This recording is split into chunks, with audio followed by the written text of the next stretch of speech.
When money enters the game, trust becomes the most important rule. Welcome to part 29 of the journey from idea to fantasy sports platform in 100 days or less.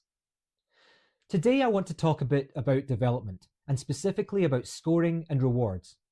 To keep development costs down, I'm coding the scoring logic myself in Excel. It's simple. I'll assign points for aces, games won, sets won, and deduct points for things like double faults, games lost, or sets lost, just like any other fantasy sports game. That gives me a framework, a way to test, balance, and refine the gameplay mechanics before we ever write a single line of back-end code. Now, if I'm going to offer real rewards, those have to come from somewhere, and this is where things get tricky.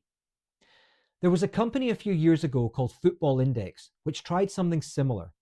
Incidentally, it came to market about a year after I wrote my first blueprint back in 2013-14.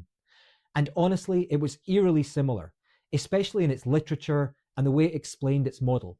But I'm not going to get into the details. What matters is what happened next. Put simply, Football Index offered unsustainable rewards using a dividend structure where they effectively paid users with new users' funds.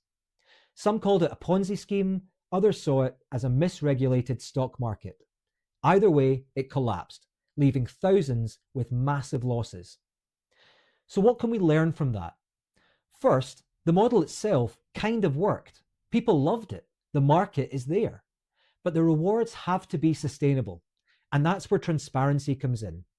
If the dividends or values are based purely on player performance, and those values stay proportional to the actual funds in the system, it can be sustainable. That's principle 7, transparency. Everything should be an open book, everything except the core algorithm behind player valuation and scoring, as that's the secret sauce. But as long as the values times the number of shares never exceed the total available funds, and we account for costs on top, the model stays stable.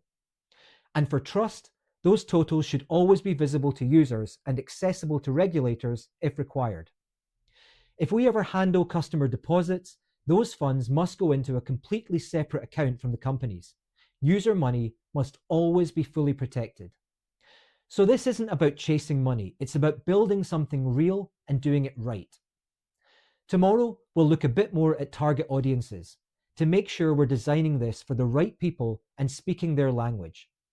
Hit like, follow, and join me tomorrow because the next step is understanding who we're really building this for.